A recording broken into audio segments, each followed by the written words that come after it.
এই সাংবাদিক কল্যাণ ট্রাস্টটা আব্দুল্লাহ ভাই বলেছে, কক্সবাজার আমরা দেখেছি এটা একটা গোষ্ঠীর নিয়ন্ত্রণে থাকতো এবং তারাই প্রতিবারই তারা ধরেন এই 3 মাসে যদি নেয় আবার 3 মাস পর আবার গিয়ে তারাই এটা ভাগযোগ করে নিত, অসুস্থ কিছু লাগতো না।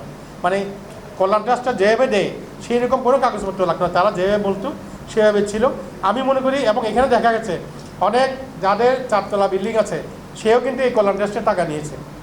তাইলে কেন এটা তারা মনে করি এটা হরিলুডের একটা জায়গা, এটা আমাদের ওই গোষ্ঠীর একটা মানে টাকাটা রাষ্ট্রের, কিন্তু এটা আমাদের গোষ্ঠীর জন্য বরাদ্দ। এবং এটা যেমন কক্সবাজারে যেমন হয়েছে এবং ঠিক তেমনই আমি মনে করি বাংলাদেশের 64 জেলায় একই অবস্থা হয়েছে। কক্সবাজার আপনারা এখানে যারা প্রবীণ কেউ বলতে পারবেন এই যে গত 15 বছরে আপনারা সাংবাদিক কল্যাণ ট্রাস্টের একটা চেক পেয়েছেন, এখানে আছেন, এখানে অনেক প্রবীণ সাংবাদিক আছেন, আপনারা কেউ বলতে পারবেন না পান নাই। বাংলাদেশের তৃণমূল পর্যায়ে প্রত্যেকটা গ্রামগঞ্জে যেই দল করুক, যেই মিডিয়া হোক না কেন, কোনো সাংবাদিক আক্রান্ত হলে, বিপদগ্রস্ত হলে, তাহলে প্রথম দিনই খবরটা আমাদের কাছে পৌঁছান, যার মাধ্যমে তিনি হচ্ছেন আব্দুল্লাহ ভাই, আমাদের অত্যন্ত প্রিয়জন। এবং আমি মনে করি বাংলাদেশের সাংবাদিকদের আমরা যারা আছি, আমাদের অভিভাবক একদম পরীক্ষিত। আমরা অনেক নেতা আছে, আগেও আমরা নেতা দেখেছি, 15 বছরে 16 বছরে যারা নেতা ছিলেন তখনও আব্দুল্লাহ ভাই, এখনও আব্দুল্লাহ ভাই। আমি আশা করি এবং কক্সবাজার প্রেস ক্লাব আশা করে, কক্সবাজার সাংবাদিক সমাজ আশা করে যে আব্দুল্লাহ ভাই যতদিন থাকবেন বাংলাদেশের সাংবাদিকদের অত্যন্ত নির্ভরযোগ্য একজন অভিভাবক হিসেবে দায়িত্ব পালন করবেন। আপনাদের সহযোগিতা আমাদের অবশ্যই কাম্য। এমনও অনেক ঘটনা আছে যেটা আমাদের অগোচরে থেকে যায়, আমরা আপনাদের কাছ থেকে অনেক সময় হেল্প নেই, আপনাদের কাছ থেকে আমরা জানতে পারি। তো আপনাদের এবং আমাদের মধ্যে যে বন্ধুত্ব, যে সম্পর্ক আছে এটা অটুট থাকবে।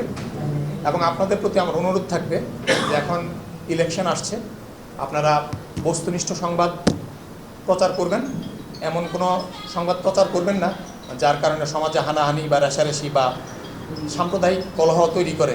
এই ধরনের নিউজ করার আগে একটু চিন্তা করে নেবেন যে এটার আসলে একটা নিউজ আমি করলে এটার ইম্প্যাক্ট কী হবে। আমার কাছে মনে হয়েছে কক্সবাজারের সাংবাদিকদের আসলে কোনো আর্থিক সমস্যা নাই, তাদের ছেলে সন্তানদের পড়ালেখার খরচ মেটানোর ক্ষেত্রে তাদের কোনো বিশেষ কোনো সমস্যা নাই। এটাই না থাকুক, এটাই তো আমরা প্রত্যাশা করি। কিন্তু যদি সত্যি না থেকে থাকে তাও আলহামদুলিল্লাহ।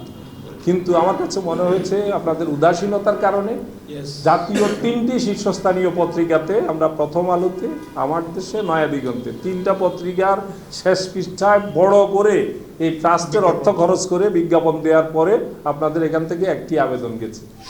এখানে অনেক জেলা থেকে এই আবেদনের সংখ্যা 30টি, এমনটি 65, 68টি পর্যন্ত আছে। আমরা প্রাথমিকভাবে বর্তমান তথ্য উপদেষ্টার সহযোগিতায়, তার সভাপতিত্বে গত সপ্তাহে আমাদের বোর্ড সভা হয়েছে, ট্রাস্টি বোর্ডের সভা হয়েছে। সেখানে আমরা প্রাথমিকভাবে অনুমোদিত হয়েছে যে সাংবাদিকদের চিকিৎসা সহায়তার বিষয়টি প্রাথমিকভাবে শুরু করার সিদ্ধান্ত হয়েছে। আমরা ইনশাল্লাহ ঢাকা এবং একটি বিভাগীয় শহরে অনটেস্ট শুরু করব। আমি স্বনির্বন্ধ অনুরোধ রাখবো আপনারা পেশাদারিত্বের সাথে আগামী যে নির্বাচন, এই নির্বাচনে দায়িত্ব পালন করবেন। 20 বছর সাংবাদিকতা জীবনে এই প্রথম অনুরোধ। আল্লাহ